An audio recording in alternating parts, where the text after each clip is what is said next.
Okay, so go ahead. Let's do that again. So you're going to do 2 D minor chords and then 1 G minor. If we're going to this is, well, she can be, it's fine. Okay, go ahead. So left hand, D minor.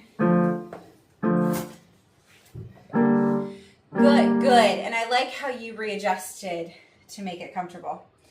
So what you're going to do is you're going to do 2 D minors, 2 G minor inversions, and then do 1 D minor. So it's going to go like that. Go ahead and give that a shot.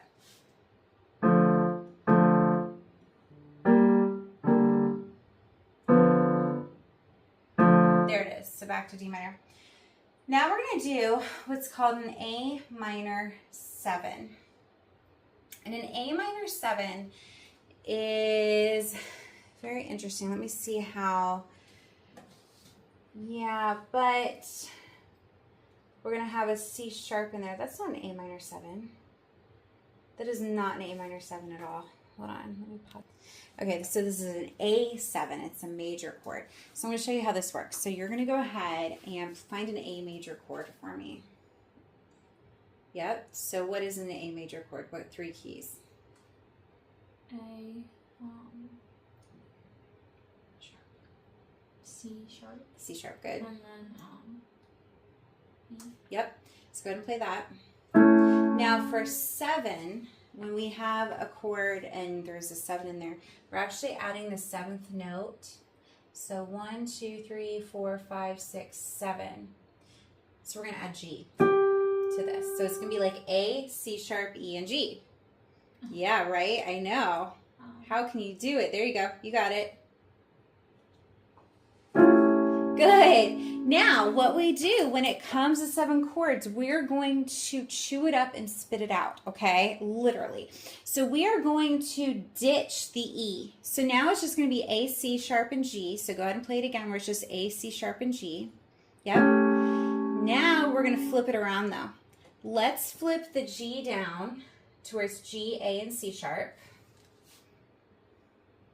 Yeah, whatever fingers you think are best. So G, A, C sharp. Good. But we're going to flip it again. Let's flip the C sharp on the bottom. So you're going to put your pinky on C sharp, 2 finger on G, and 1 finger on A. And go ahead and play that. That, my darling, is going to be your A7 chord, okay? So C sharp, G, and A. So the pattern, and this pattern is going to happen, those are the only chords that you're going to have throughout the whole song in your left hand. You're going to have D minor. You're going to play a D minor for me, D minor chord. Go ahead and play a G minor inverted chord, 2 finger on G. Make sure your 2 fingers on G. And your 1 finger's on B flat. Yeah. So D is going to be on the bottom. That's okay. 2 finger on G. So point your finger on G. There you go. 1 finger on B flat. There it is. Good. Now you're going to play your A7. So pinky on C sharp, 2 finger on G, 1 finger on A. Yes. Those are going to be the 3 chords that you're going to go back and forth with in the left hand. Okay.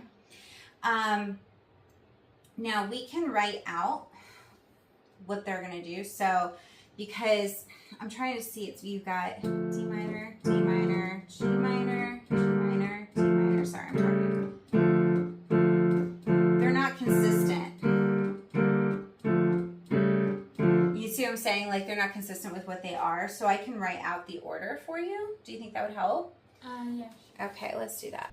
So this is going to be your pattern. Can you see that okay? Not really? Do you...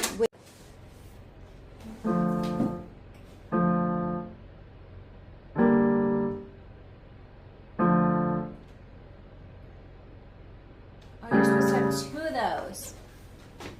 Boy.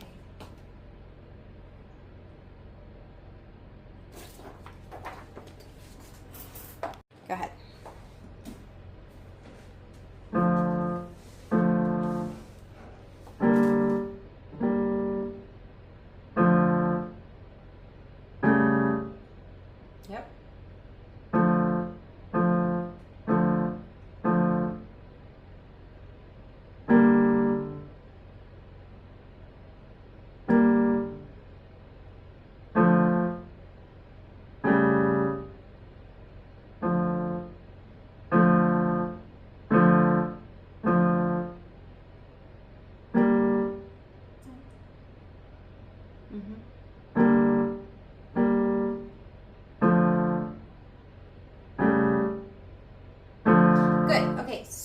pattern that we're going to use, so those are the chords that we're going to play. You're going to use all those notes. The pattern that we're going to use, it's called Alberti bass, and it's named after a guy who had the last name of Alberti, and apparently he came up with this bass part, okay? And not a lot of people like it. They say that it's hard. I think it sounds cool, and clearly you do too, since you chose this piece. So the pattern that you're going to do for each chord, 1, 2, 3, 4, 5, 6. So it's in 3/4 time, and we're in 8th notes. So for Alberti bass, what the pattern is, you go 5th, 1, 3, 1. That's the pattern. But we have to fill in 3 beats. So it's going to go 1 and 2 and 3 and, so you're going to do the top 2 twice. Does that make sense? You're going to do that for each one. So if I did the top line, so I'm just going to play the top line for you. Okay, so I have D minor first. So 5, 1, 3, 1, 3, 1. Another D minor. G minor. Another G minor. D minor. Then A7. So that's the pattern that we're going to do for the whole song. Does that make any sense? Yeah, so you just do 5, 1, 3, 1. And you're going to do 3, 1 twice. Oh. So it's the top 2. So go ahead and give it a shot. So let's do D minor first. So 1, 2, and 3, and good. So that's the first one right here. So now you're going to do this one.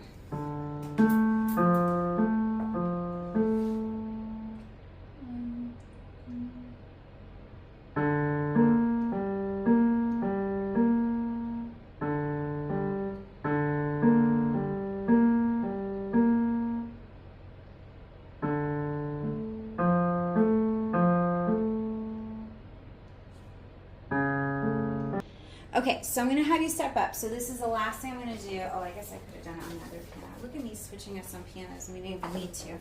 Okay, so when you do something, this is your goal, okay? You're going to pedal with this, and you're going to break the pedal at each chord, but they're going to be continuous. So it's going to be like 1 and 2 and 3 and 1 and 2 and 3 and break.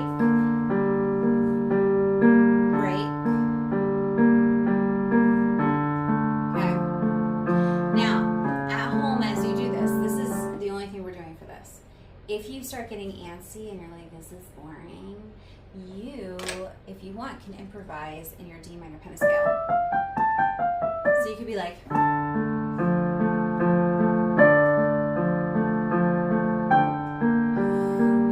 see, like, so you can like make up some fun things with this to keep yourself entertained if you want to. So after every chord, so like I do the D, so I do like 5, 1, 3, 1, and then I lift the pedal.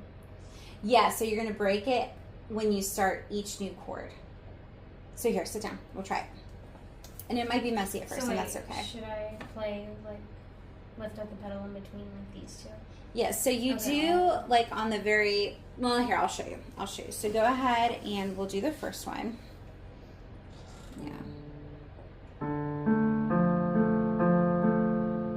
And then you're going to hit the next D and break. Yes, and then pedal back down.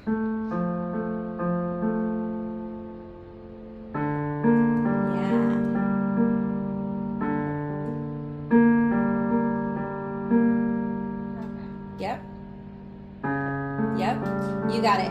And your ultimate goal will be to get them connected to where they're like 1 and 2 and 3 and 1, and you're not having to pause between them. But you're probably gonna have to pause a little bit for a while. So that's